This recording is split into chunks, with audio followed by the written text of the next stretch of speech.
하나님께서는 그리스도인들에게 처한 문제를 극복할 수 있는 가장 효과적인 방법 한 가지를 우리에게 주셨습니다. 바로 기도하는 것이죠. 십자가를 지시기 전날 밤 예수님 앞에는 감당할 수 없는 문제가 놓여져 있었습니다. 십자가가 점점 예수님께로 다가오고 있습니다. 내일이면 예수님은 십자가에 달리셔야 합니다. 예수님은 십자가라고 하는 현실, 십자가라는 고통을 끌어안고 겟세마네 동산에 엎드리셨습니다. 주님은 엎드려 기도하셨습니다. 기도로 십자가를 직면하셨고 기도로 십자가를 지셨으며 기도로 십자가에서 승리하셨습니다. 우리가 왜 깨어 기도해야 할까요? 그리고 어떻게 기도해야 할까요? 예수님의 기도를 통해서 함께 은혜를 나누시겠습니다. 시험에 들지 않게 깨어 기도해야 합니다.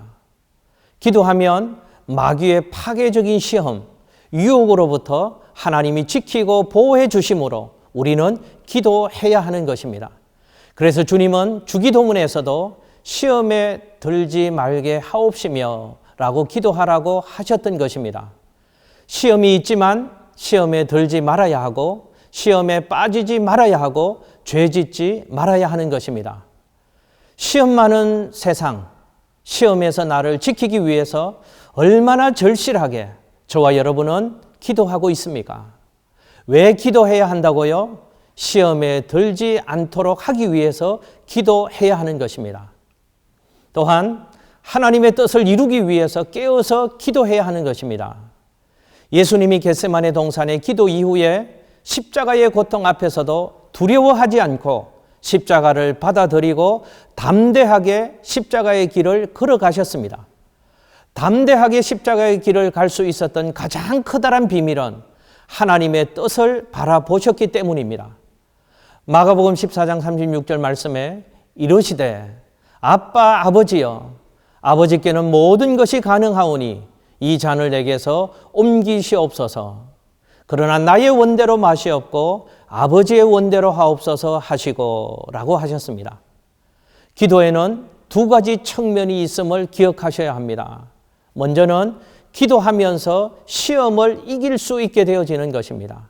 그리고 하나님의 뜻을 알게 되고 그 하나님의 뜻을 이루게 되는 것입니다. 여러분 꼭 기억하십시오.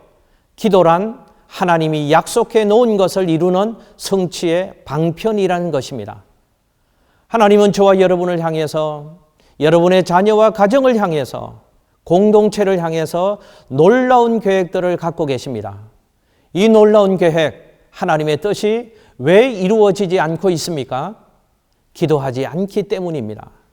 우리가 기도하기 시작할 때 하나님의 약속이 이루어질 것입니다. 하늘 문들이 열릴 것입니다. 하나님의 축복이 펼쳐질 것입니다. 예수님은 결사적으로 기도하셨습니다. 그러므로 우리도 결사적으로 기도해야 한다는 사실입니다. 우리는 어떻게 기도해야 할까요? 예수님의 기도에서 이 질문에 대한 해답을 발견할 수 있습니다. 겟세마네 동산에서 예수님은 결사적으로 기도하셨습니다. 엎드려 무릎을 꿇고 기도하셨고 핏방울이 떨어지는 기도, 목숨을 건 기도를 드리셨습니다. 사랑하는 시청자 여러분, 살다 보면 인생에는 절박한 문제가 다가올 때가 있습니다. 평범하게는 도저히 기도할 수 없는 문제가 우리의 삶에 있을 수 있습니다. 그날 밤 겟세마네 동산에서 예수님은 소리치며 기도하셨고 땀방울이 핏방울이 되도록 결사적으로 기도하셨습니다. 비범한 상황에서 비범한 기도를 드리셨던 것입니다. 기도는 영혼의 호흡이라고 말합니다. 호흡하지 않으면 죽는 것처럼 기도 없이는 살 수 없다는 뜻일 것입니다. 여러분, 기도로 호흡하며 살고 계십니까? 몸이 힘들면 호흡을 가쁘게 해야 하는 것처럼 힘들고 어려울수록 더 기도해야 하는 것입니다. 사랑하는 시청자 여러분, 우리는 코로나 시대를 살고 있습니다. 한 번도 경험해 보지 않은 어려운 시대를 살아가고 있습니다. 그냥 기도에 호흡만 해서 되는 때가 아니라 비범한 기도를 쉼없이 해야 하는 시대입니다. 우리가 기도하면 가정도, 교회도, 조국도 살아날 것입니다.